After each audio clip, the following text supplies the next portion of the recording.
Welcome to the Banker Lamp. Please enjoy the video. In this video, I will show how to chrome valve cover, updated. Remove the valve cover carefully, drain oil, and keep fasteners organized. Clean all surfaces with degreaser until metal is free of oil. Sand with 320 grit to remove old finish, then use 600 grit for a smooth base. Wipe with solvent, mask areas not to be plated, and prepare for primer and chrome processes step by step. Start by degreasing and scrubbing the cover to remove all oil and residue. Sand evenly, following the grain pattern, and avoid gouging soft metal. Clean again with solvent and dry completely to prevent moisture in the coating process.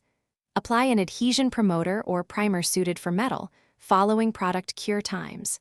Smooth any imperfections with fine sandpaper and final solvent wipe so the chrome base will bond uniformly. If you are finding this video helpful, please subscribe and like so I can keep making useful guides. Quick recommendation: the Oala water bottle keeps you hydrated during long garage sessions and fits in most cup holders. I linked it and other deals in the description so you can grab one if you want. Thanks for the support, and now let's get back to the video.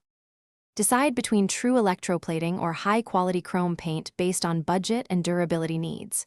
For paint, apply thin, even coats and allow proper flash time to avoid runs. For plating, work with a reputable shop and confirm their prep process matches your expectations.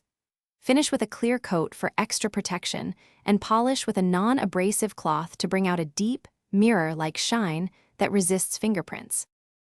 Thanks for watching. If this was helpful, leave a like and consider subscribing. See you next time.